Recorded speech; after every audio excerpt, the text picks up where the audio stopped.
Students. आज हम लोग पढ़ेंगे कॉर्टिकोस्टेरॉइड्स के बारे में। अब कॉर्टिकोस्टेरॉइड्स पढ़ने से पहले या फिर उसके हमारे पास एक्शंस पढ़ने से पहले हमें ये पता होना चाहिए कि कॉर्टिकोस्टेरॉइड्स होते क्या हैं। तो कॉर्टिकोस्टेरॉइड्स हमारी बॉडी में प्रोड्यूस होने वाले ऐसे हार्मोन्स हैं जो कि हमारे पास एड्रीनल कॉर्टेक्स से हमारे पास सिक्रीट होते हैं। अब बात आती है कि क्या होते हैं corticosteroids. Corticosteroids are the hormones which are secreted from adrenal cortex.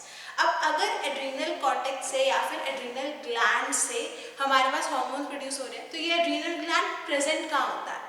तो जो ये एड्रीनल ग्लैंड होता है ये हमारे पास किडनी के ऊपर प्रेजेंट होता है। जो हमारी किडनीज हैं, किडनीज के सुप्रारीनल पोर्शन पे हमारे पास एड्रीनल ग्लैंड्स प्रेजेंट होते हैं और एड्रीनल ग्लैंड से हमारे पास जो हार्मोन्स सिक्रीट होते हैं उन हार्मोन्स को हम बोलते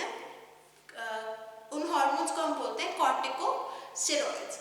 अब जो ये हमारे पास एड्रीनल ग्लैंड है, एड्रीनल ग्लैंड के अंदर हमारे पास मेजर 3 लेयर्स या फिर 3 पोर्शंस होते हैं।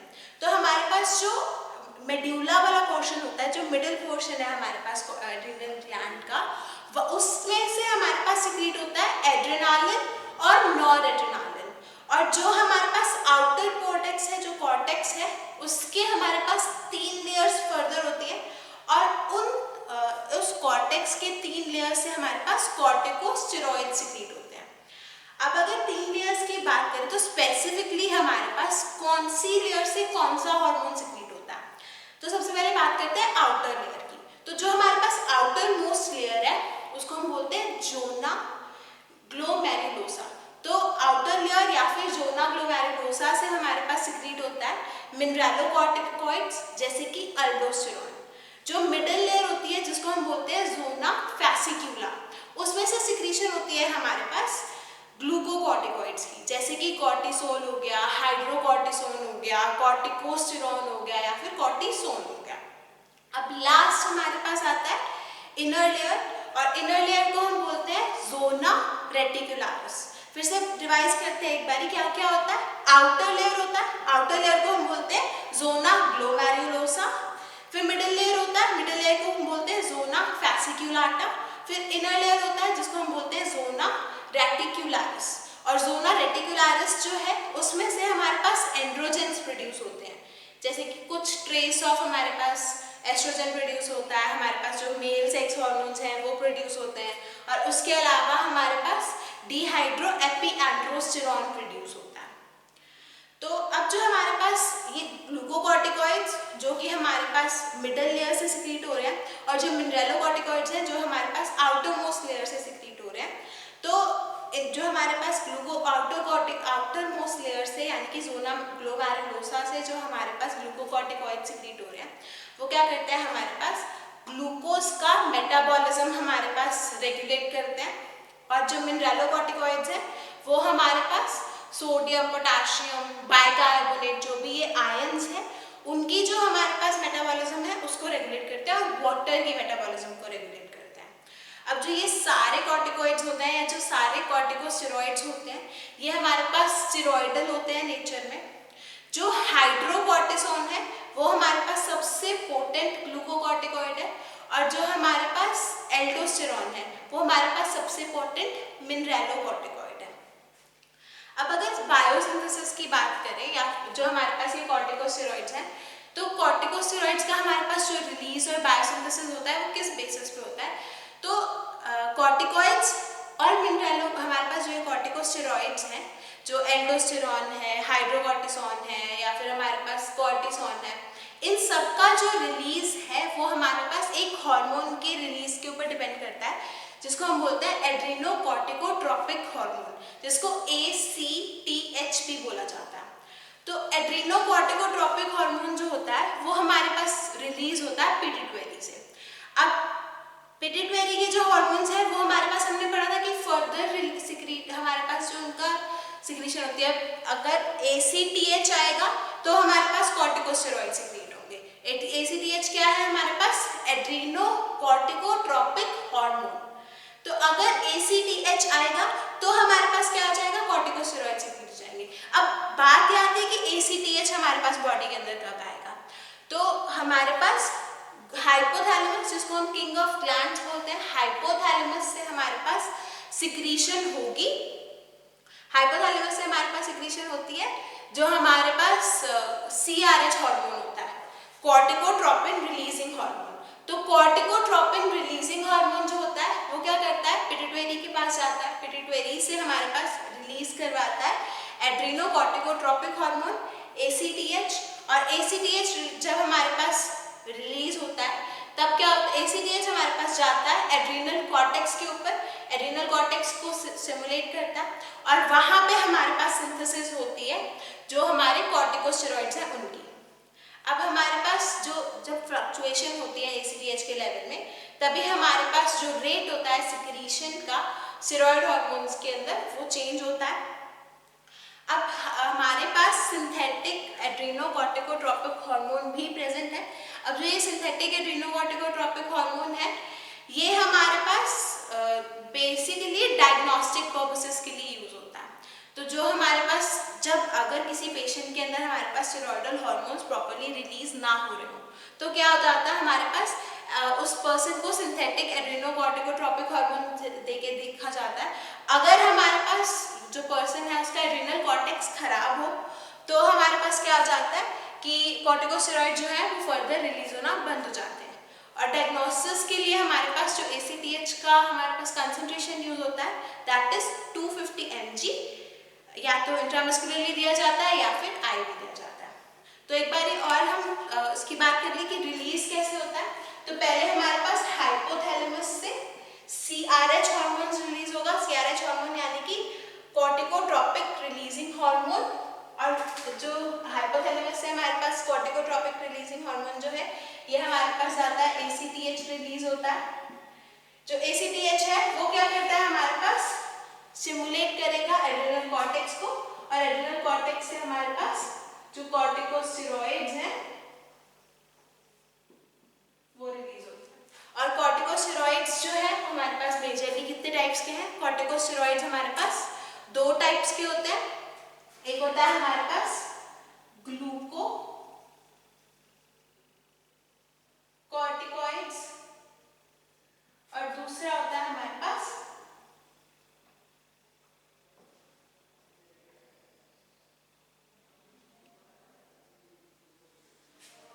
मिनरेलोकॉर्टिकॉइड्स। और कॉर्टिकोस्टेरॉइड्स होते क्या है, corticosteroids are the hormones which are secreted from the adrenal cortex और एड्रिनल ग्लैंड। अब उसके बाद हमारे पास अब ग्लूकोकॉर्टिकॉइड्स क्या होते हैं, ग्लूकोकॉर्टिकॉइड्स हमारे पास ऐसे हार्मोन्स होते हैं जो कि ग्लूकोज की हमारे पास जो मेटाबॉलिज्म है उसको रेगुलेट करते हैं। और जो मिनरेलोकॉर्टिकॉइड्स है ये हमारे पास मिनरल्स की, या जैसे कि सोडियम आयन है, हाइड्रोजन, हमारे पास बाइकार्बोनेट आयन है, पोटेशियम आयन है, तो उनकी जो हमारे पास रिलीज होती है उसको हमारे पास कंट्रोल करते हैं। तो हमारे पास जो लास्ट आता है, अब इसके अंदर हमारे पास नेक्स्ट आता है कि सिंथेसिस होती कैसे है हमारे पास जो एड्रिनल हार्मोन्स है उनकी। तो अगर बायोकेमिकली बात की जाए तो हमारे पास जो साइक्लोपेंटेनो पर हाइड्रोफिनांथ्रीन रिंग होती है उसके ऊपर जो बेसिकली हमारे पास कोलेस्ट्रॉल का न्यूक्लियस होता है उसके अंदर हमारे पास चेंजेस होते हैं। उसके अंदर हमारे पास CH3 ग्रुप, OH ग्रुप, या फिर हमारे पास कीटोन ग्रुप अटैच हो जाता है डिफरेंट एटम्स के ऊपर, और हमारे पास जो सिंथेसिस है एड्रिनोकॉर्टिकॉइड्स की या फिर हमारे पास कॉर्टिकोस्टेरॉइड्स की वो हो जाती है। अब अगर हम रेट ऑफ सिक्रीशन की बात करें तो जो रेट ऑफ सिक्रीशन है कॉर्टिकोस्टेरॉइड्स का, it depends on the levels of ACTH। ACTH कितना हमारे ब्लड के अंदर कितना लेवल है ACTH का, डिपेंडिंग अपॉन दैट हमारे पास क्या हो जाएगा, जो कॉर्टिकोस्टेरॉइड्स है वो रिलीज होना स्टार्ट हो जाएंगे। अब डिपेंडिंग अपॉन दैट जो जनरली हमारे पास नॉर्मल डेली कंसंट्रेशन का रिलीज है वो हमारे बॉडी में जो हाइड्रोकॉर्टिसोन है, हाइड्रोकॉर्टिसोन हमारे पास 20 mg होता है बॉडी के अंदर release. Hydrocortisone is a type of glucocorticoid.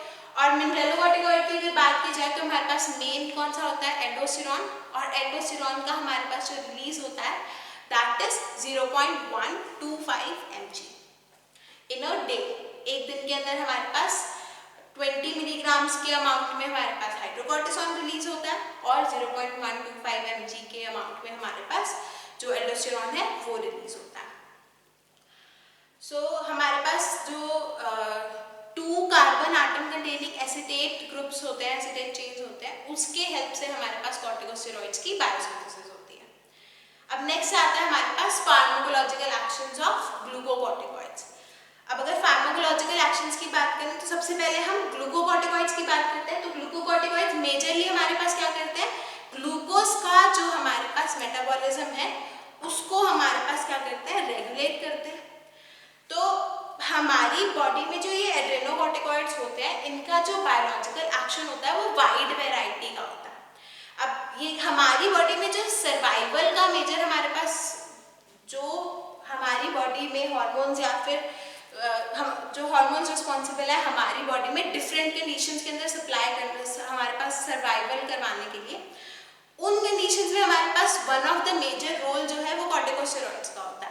अब जो हमारे पास कोल्ड की कंडीशन है या फिर बर्न की कंडीशन है या फिर किसी को इन्फेक्शन है या फिर नेचुरल स्ट्रेस है या फिर सर्जरी है, तो इन सब में हमारे पास जो सर्वाइवल के लिए रिस्पॉन्सिबल हॉर्मोन्स हैं दोज आर कॉर्टिकोस्टेरॉइड्स।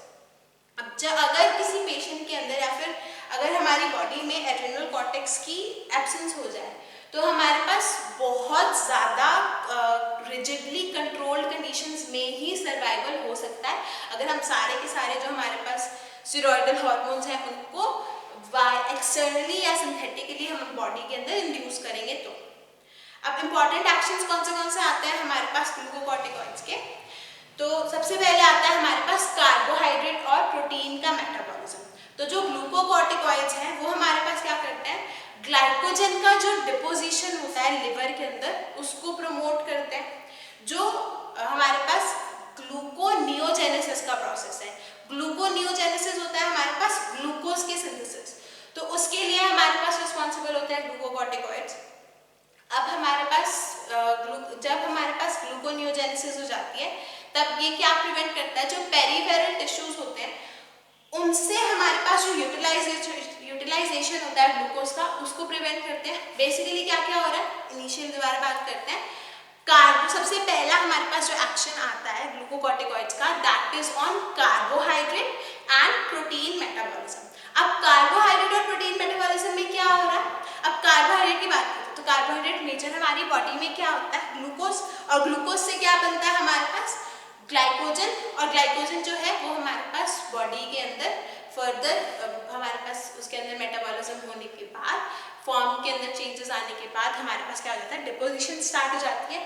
तो सबसे पहला काम क्या करता है ग्लूकोकॉर्टिकॉइड्स जो है, ग्लूकोकॉर्टिकॉइड्स हमारे पास डिपोजिशन करवा देते हैं ग्लाइकोजन की लिवर के अंदर। अब अगर हमारे लिवर के अंदर ग्लाइकोजन की हमारे पास डिपोजिशन हो जाएगी तो उसके अलावा हमारे पास जो ग्लूकोज है उसकी हमारे पास कंसंट्रेशन चाहिए होगी बॉडी को। तो नेक्स्ट प्रोसेस क्या करता है जो ग्लूकोकॉर्टिकॉइड्स है, ग्लूकोकॉर्टिकॉइड्स हमारे पास प्रमोट करते हैं जो ग्लूकोज का हमारे पास सिंथेसिस का प्रोसेस है ग्लूकोनियोजेनेसिस। और उसके अलावा हमारे पास जो पेरिफेरल टिश्यूज है उनकी जो कंजम्पशन है ग्लूकोज की उसको हमारे पास कम करवा देते हैं। अब ये ग्लूकोकॉर्टिकॉइड्स जो है ये हमारे पास हाइपरग्लाइसीमिया कॉज कर सकते हैं क्योंकि ग्लूकोज का लेवल अगर बॉडी में इंक्रीज हो जाए तो हाइपरग्लाइसीमिया हो जाता है। अब उसके अलावा हमारे पास हमारी बॉडी में डायबिटीज मेलाइटिस कॉज कर सकता है। अब हमारे पास जो अब कार्बोहाइड्रेट के अलावा हमारे पास नेक्स्ट क्या था, प्रोटीन का मेटाबॉलिज्म। और अगर प्रोटीन के मेटाबॉलिज्म की बात करें तो हमारे पास प्रोटीन का ब्रेकडाउन करवा देता है जो ये ग्लूकोकॉर्टिकॉइड्स है। प्रोटीन का ब्रेकडाउन कैसे होता है, हमारे पास जो मसल वेस्टिंग है या फिर थिनिंग ऑफ स्किन हो जाती है हमारे पास, और जो अमीनो एसिड्स हैं वो हमारे पास यूटिलाइज हो जाता है ग्लूकोनियोजेनेसिस के लिए और हमारी बॉडी के अंदर एक्सेस यूरिया प्रोड्यूस हो जाता है। बेसिकली हमारे पास जो ग्लूकोकॉर्टिकॉइड्स हैं ये कैटाबॉलिक एजेंट्स हैं। अब उसके अलावा हमारे पास नेक्स्ट जो एक्शन है ग्लूकोकॉर्टिकॉइड्स का दैट इज फैट मेटाबॉलिज्म। तो हमारे पास लिपोलाइसिस यानी कि जो लिपिड्स हैं उनका ब्रेकडाउन करवाता है ग्लूकोकॉर्टिकॉइड्स, और जो रीडिस्ट्रीब्यूशन का प्रोसेस होता है हमारे पास रीडिस्ट्रीब्यूशन का प्रोसेस होता है उसको फैट के रीडिस्ट्रीब्यूशन का प्रोसेस जो होता है उसको हमारे पास बॉडी के अंदर रेगुलेट करता है ग्लूकोकॉर्टिकॉइड्स। तो वन ऑफ द कंडीशंस है हमारे पास, क्या हो जाता है कि जो हमारे पास लिम्स हैं या फिर हमारे पास जो हमारी फिंगर्स हैं, इनमें से जो फैट है वो रीडिस्ट्रीब्यूट होकर हमारे पास बैक शोल्डर्स पे, हमारे पास बैक शोल्डर और नेक पे हमारे पास एक्यूमुलेट हो जाता है, जिसकी वजह से जो फेस है वो मून लाइक हो जाता है और जो हमारे पास लिम्स हैं वो लीन हो जाते हैं। तो एग्जैक्ट कॉज नहीं पता, लेकिन अगर हमारे पास ग्लूकोकॉर्टिकॉइड्स का एक्सेस हो जाए तो हमारे पास ये जो फैट का जो हमारे पास रीडिस्ट्रीब्यूशन का प्रोसेस है वो ट्रिगर हो जाता है। अब उसके अलावा हमारे पास कैल्शियम मेटाबॉलिज्म के लिए रिस्पॉन्सिबल होता है। बेसिकली कैल्शियम का जो हमारे पास एक्सक्रीशन होता है उसको हमारे पास चेंज करता है ग्लूकोकॉर्टिकॉइड्स जो है हमारी बेसिकली नेगेटिव कैल्शियम बैलेंस, यानी कि जितना कैल्शियम हमारी बॉडी के अंदर हम कंज्यूम करते हैं उस कैल्शियम की जो हमारे पास इंटेस्टाइनल एब्जॉर्प्शन होती है उसको इनहिबिट करता है ग्लूकोकॉर्टिकॉइड्स और एक्सक्रीशन प्रमोट कर देता है यूरिन से हमारे पास कैल्शियम की, और बोन्स से भी हमारे पास कैल्शियम की लीचिंग आउट हो जाती है और हमारे पास नेगेटिव कैल्शियम बैलेंस आ जाता है। और इलेक्ट्रोलाइट और वाटर मेटाबॉलिज्म में हमारे पास जो हमारे पास प्रोसेस रहता है ग्लूकोकॉर्टिकॉइड्स जो है या मिनरलोकॉर्टिकॉइड्स है।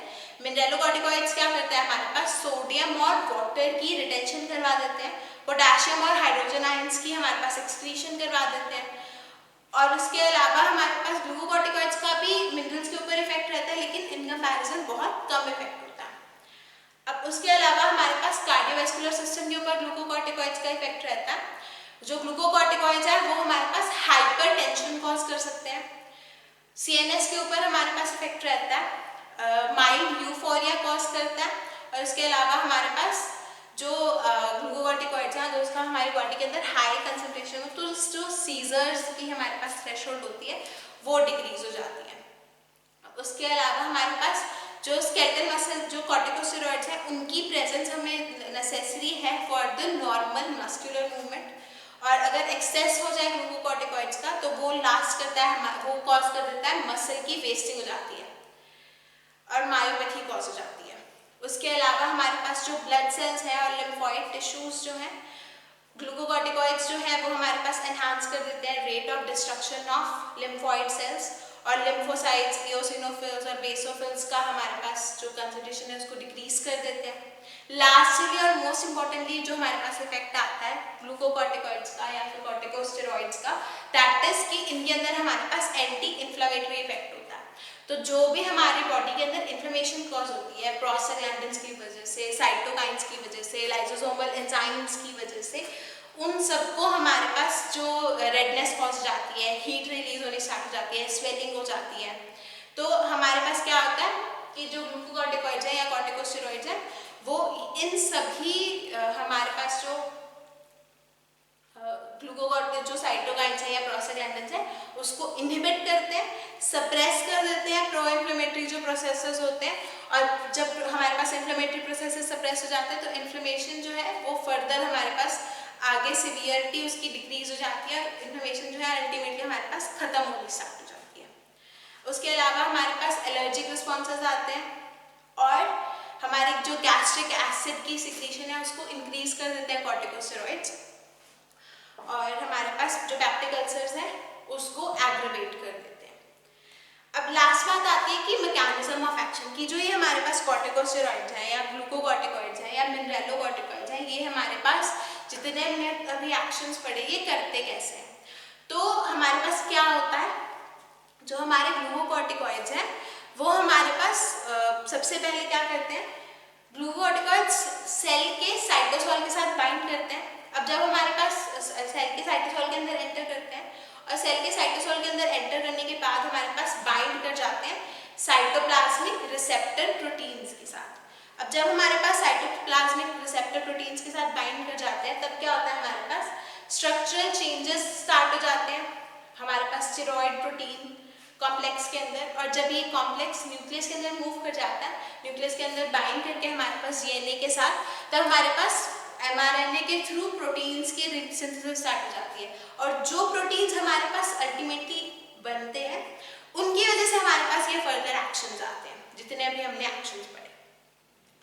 इस लेक्चर के अंदर हम इतना ही पढ़ेंगे कॉर्टिकोस्टेरॉइड्स के बारे में कि हमने अभी इस लेक्चर के अंदर क्या क्या पढ़ा। सबसे पहले हमने पढ़ा कि कॉर्टिकोस्टेरॉइड्स होते क्या हैं। कॉर्टिकोस्टेरॉइड्स अब क्या होते हैं हमारे पास, ऐसे हार्मोन्स जो हमारे पास एड्रिनल कॉर्टेक्स से रिलीज होते हैं।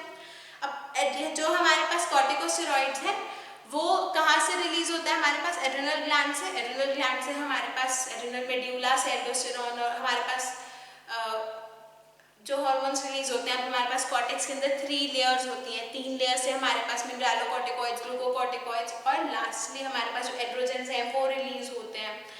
और फिर उसके बाद हमने पढ़ा कि हमारे पास मेटाबॉलिज्म के ऊपर मेजर इफेक्ट है, फैट की मेटाबॉलिज्म के ऊपर। उसके अलावा जो ग्लूकोज की, कार्बोहाइड्रेट की मेटाबॉलिज्म है, प्रोटीन की मेटाबॉलिज्म है, कार्डियोवैस्कुलर सिस्टम के ऊपर इफेक्ट है, ब्रेन के ऊपर इफेक्ट है। अब नेक्स्ट लेक्चर के अंदर हम पढ़ेंगे कि क्या क्या डिसऑर्डर्स हो सकते हैं जब कॉर्टिकोस्टेरॉइड्स का लेवल इंक्रीज या डिक्रीज होता है बॉडी के अंदर। Thank you.